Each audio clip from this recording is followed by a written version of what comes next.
All right, welcome back, Underlight players and GMs. We're here today with Wishbringer, and we're going to talk about three We're going point. to talk about some of the changes in the 3.1.5 update, as well as the upcoming 3.1.6, which hasn't been released, but by the time you watch this video, it'll be released or very shortly thereafter, probably sometime here in the next 2 or 3 days. So you're going to give some information about an upcoming patch that has not been released yet.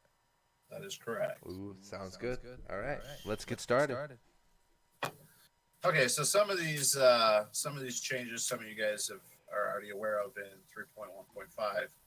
So we'll just kind of go over those and touch base on them briefly, give a little bit more information about it. All right, let's go outside and do some coverage.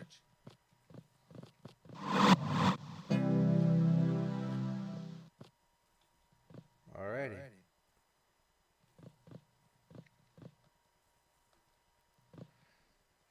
Alrighty, so one of the big changes that came out in point 5 was for face centers, the Razor Wind art. Big dramatic change there. One of the things that it introduced in itself, kind of, was a new ability that we have, which is kind of localized or dream wide or whatever area effects. So what Razor Wind does now, versus what it did before, Razor Wind obviously before just kind of did the dream or room wide evoke of Razor Wind, did damage, caused a little bit of bleed effect. Its cost was a little high. A lot of face enders didn't use it too often. They used Firestorm primarily as their either weapon in a warning situation or their hunting because the cost was less and it felt like the damage was a little bit better. But now Razor Wind has gotten a pretty good size overall, and it introduces kind of a new effect and ability that we'll be able to implement either in future arts and definitely in some of our GM abilities for role playing support. I gotcha. So right now with Razor Wind, you evoke it as standard, and it does the Razor Wind to the entire room that you're in. However, now it drops a little sword on the ground as kind of a marking spot. And based on your plateau and what orbit you are as far as what level your Razor Wind is, the distance and duration, which we'll leave again to players to determine. The Razor Wind will continue to affect not only players but nightmares as well, so you can use it to hunt. So, for example, if I was to drop a Razor Wind right now, you're going to get that initial effect that you're used to, where it hits you. But if you notice on the ground here, where I was standing, there is a blade. Now, the bleed effect is still upon you right now, so you may still see your screen flicker as that bleed is bleeding you off. But that Razor Wind only hits you once. But go ahead and walk up on that blade that's laying on the ground. All right.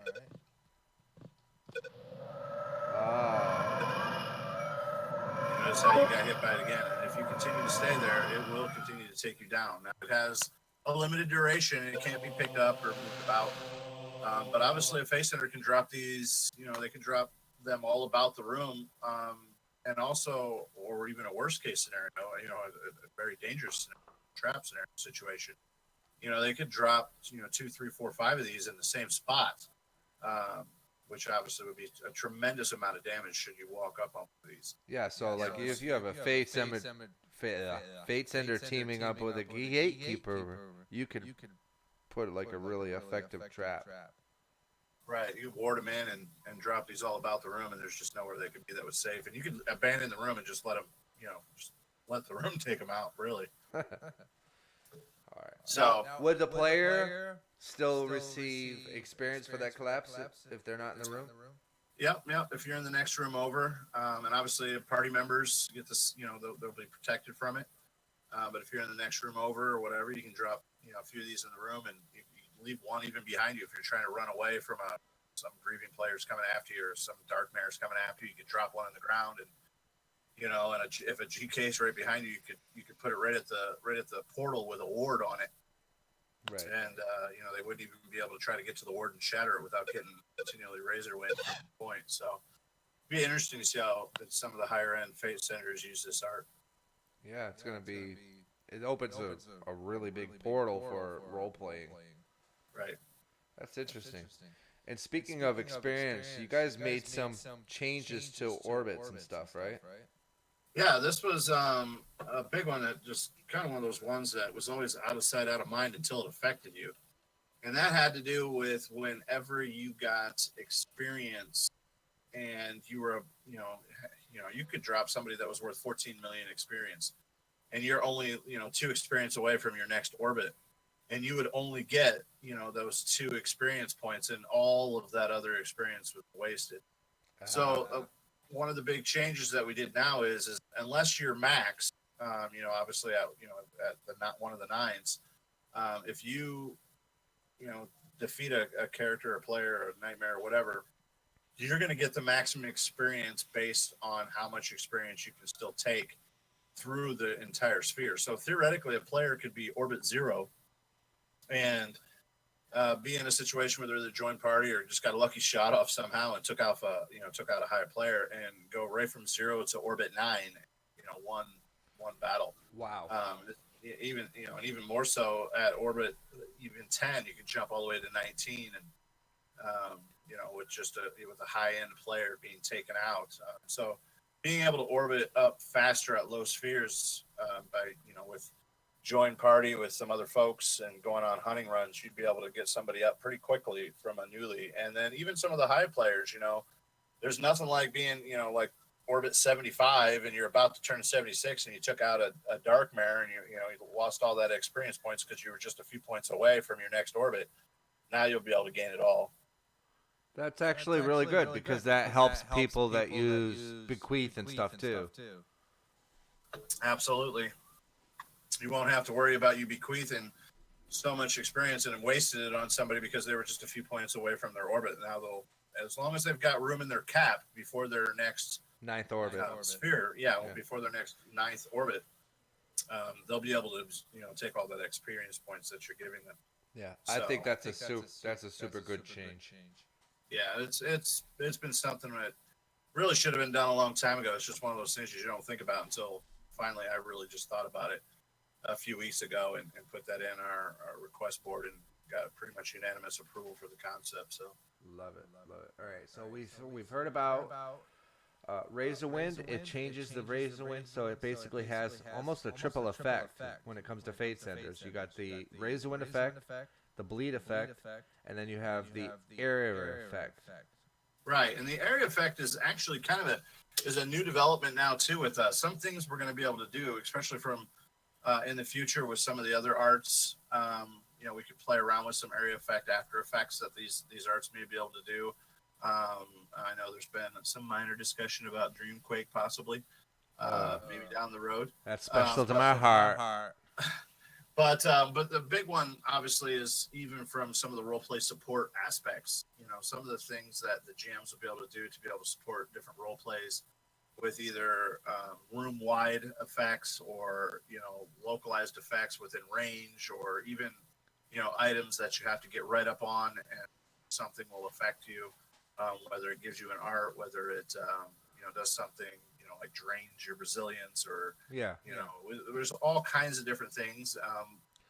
There's so many options and so many variables. One of the big things I like about it is the fact that with the changes to the houses that we had, and the changes, as they progress, the houses are becoming more and more important. The members, the beliefs, the prime, everything's tied together. The houses could legitimately start creating an idea or concepts where, like, for instance, you take the Alliance's unity tree. They could somehow use a cost from the prime for the duration of whatever that effect you want the tree to do. Something like that. Correct. I mean, it could be something simple, or it could be something, maybe it gives vision or something. If somebody gets within range of the tree, and it gives vision or something, just all kinds of different role play capabilities, some different things that we'll be able to do and play with and be able to support the players with and have the environment, even without a GM, or interacting with the community, some sort of item or some sort of not room wide effect that could affect players when they're in there, and they could role play and Right. develop And plays and story. obviously, the more detailed the effect, the larger the area, the more cost it is to the house or prime. Right, for those specific things. But then, there'll be role played events. Right. For example, like the ballroom. That's used for all kinds of different things. But, what if you decide to have, for Halloween, we decide everybody's got to be in nightmare form. Right. But you've got a newly awakened who doesn't have nightmare form, who goes into that room. Well, we could put up, a staff or something like that in the corner, and you just walk up to it, and it gives you 2 hours of nightmare form. You walk away from it, and you can participate in it without actually having the art evoked on you, or even having, a GM even being in the room. Right.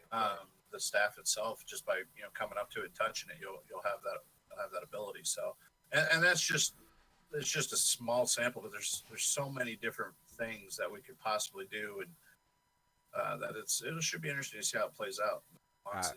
I'm excited. I think it's going to have some interesting changes to the game, and it really opens the scope of role playing. Right. So you mentioned vision, and I know you're excited. You have some kind of information about Dream Stairs? Yes, I do. That's in 0.6. I'm going to wrap up one more art that's in 0.5. Oh, yes. I forgot about that. Talk about Bulwark. Oh, yes. Let's evoke that. Sure, actually. I have Bulwark right here. All right. So what Bulwark does is I keep messing it up. Bulwark does is add another absorption shield to gatekeepers. In addition to whatever shield they're already using. Correct. So it's not meant to replace a shield altogether, obviously. But it does take a percentage off the top of the damage before it goes to your shield. And it has its own durability as well, which I believe is 99, period. Doesn't matter what plateau you're at. And then you can refresh the durability on it. However, it doesn't increase the duration. So, so it's very few times that you'll actually have the durability drop all the way down to 0, but if you do, you can refresh it. Correct. However, like I said, it basically takes a small percentage. We'll let players try to determine that out, game mechanics. But it's something that you can use in addition to your shield. It gives gatekeepers a little bit more of that meat shield / front lines, as they're the bigger damage dealers, and they're also now able to take even less damage coming at them. They just got a little protection. And speaking of Bulwark, we also have a new travel. Correct. That one's in 0.6, so it's not hasn't been released yet, but it'll be coming out in the coming 0.6 release. Those of you from the SOT era may remember Sprint and Enfeeblement. Sprint will be a GK major art. GK minor art. Minor art, yeah. So everybody can learn it. Only Correct. GKs can max it. Correct. And primarily, it's we basically put it in as a travel art. So if you do any kind of offensive act, you will lose your sprint. But if you need to travel from one point to another point in a rapid, you can evoke sprint on yourself. Obviously, you can still use it in a battle situation. It's just that it'll wear off as soon as you try to, fire a chopper or blade or kind of offensive weapon. Yeah, players are pretty ingenious when they figure out ways of using arts in ways that we didn't even anticipate. So. Right. We always look forward to seeing how players figure out how to utilize things. And obviously, on the other side of that, from the Fate Sender standpoint, and this is a Fate Sender major, so nobody else will get this, is Enfeeblement. Okay. I think I have that. You do. So let me evoke that on you. So first, show me your normal walk and your normal run. Okay, so this is my normal walk, and this is my normal run. And go ahead and enfeeble me. All right. So that's the sound for female. Yeah, you're basically forced to a walk. A very slow walk. Yeah, you can't go any faster than that. Okay.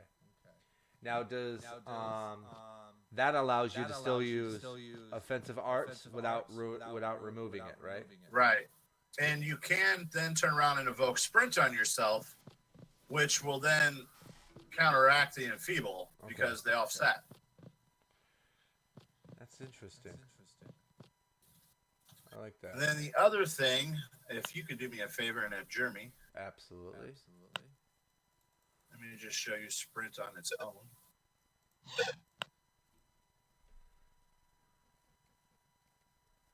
All right, so now I have no effects on me now, so I'm going to put sprint on me without anything else, so you can see the speed increase, which is pretty dramatic. I think players will enjoy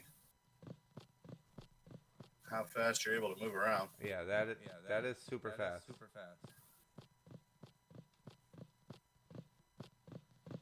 Which, could be some interesting stuff if, you want to travel with it. You even want to try using it in battle. I mean, I don't know. You may want to try to outrun a Horon while somebody else is engaging with it. Of course, if you're hit, you lose it. But you can put it on pretty quickly. So. Oh, so even if you're hit, you lose. Yeah, it. go ahead and smack me. All right. Or try to. Yeah, right. You're moving a little faster. I'll stand in your face here.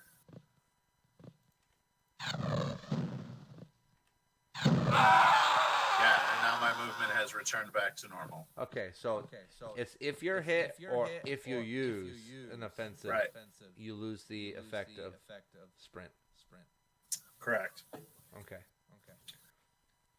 So that's enfeeble and enfeeblement and sprint, which we'll be reintroducing in 0.6. That's interesting. That's gonna change the scape of battle a little bit because players are adaptable. They'll find a way of making it useful for combat or non-combat, depending on what their role play is. Right. Like maybe Some go other up and minor get a quick things. smack in. Some other minor things that I wanted to throw in on 0.5 before we move on to some of the other things in 0.6 that we've already touched base on is one, and some of these folks are already aware of, is the Chaos Wells. Yes. Increase in size. Huge change to chaos.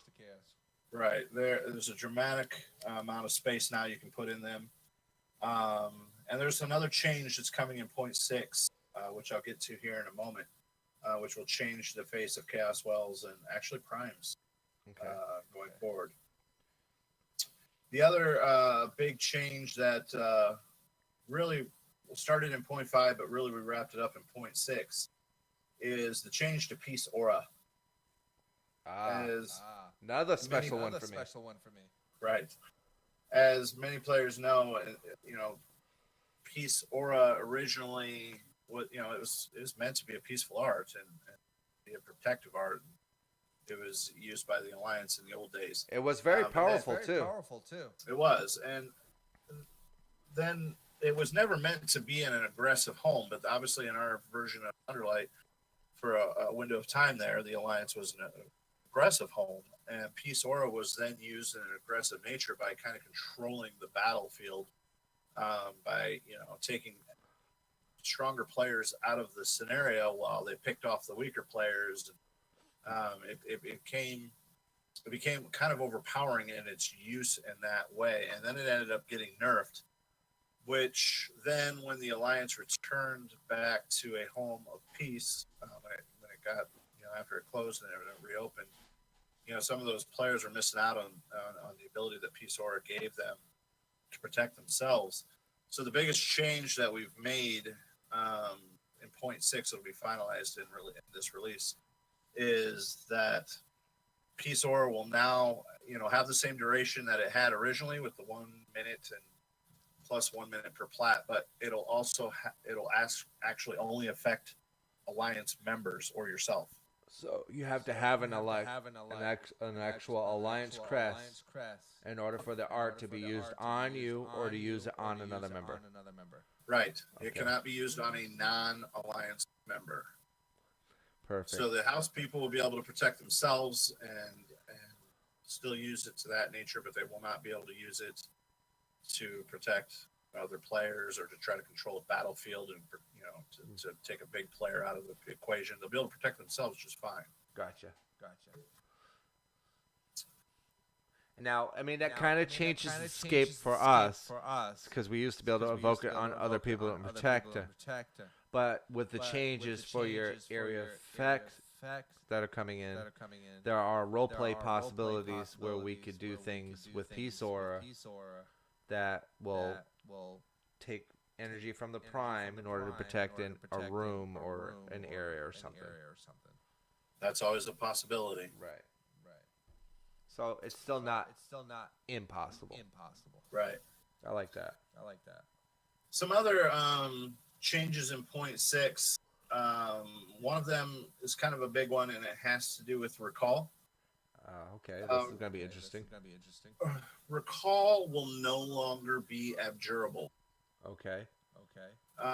One of the big reason for this had to do with certain grieving situations where a player would have recall abjured from them, and then they would be ward trapped in an area, and they have no choice but to either wake or even maybe listen to the verbal onslaught or whatever. But so this was a change to protect players under the R3 rules, respect players. Right, and although it doesn't necessarily mean those situations were completely unrespectful, but it was just always a bummer when you lost recall and you had to sit there for 10 minutes if you were warded. Right, and now you won't have that situation. So if you set your recall in a sanctuary or some other safe place, and you're abjured, all of your other art theoretically be slowly abjured off, but your recall will stay on. Yeah, it doesn't wear off. And that actually helps with storms too, because you could get collapsed in a battle, and because of how much resources your computers were using, you may storm, and you still lose that extra bit of energy as if you battle woke. Right. And that was never good. So, right. So I mean, highly recommend you set your recall in a sanctuary before any. Whether you're fighting nightmares or darkmares or other players, set your recall in a sanctuary. You get collapsed, you're gonna be restored. Yep. My motto comes from Lyra days, which was always set recall because somebody might have dream strike. Right. And you never know. There was some other minor tweaks to some other arts. For example, sacrifice. Sacrifice was a big one that we got our complaints about with its failure rate was pretty high, and we've actually split that in half. Okay. So failure rate on sacrifice would be a little bit less often. We'll let players figure out what those odds are. Yeah, and some of the minor tweaks to arts I won't really go into. We'll just kind of let people figure those out. But the next two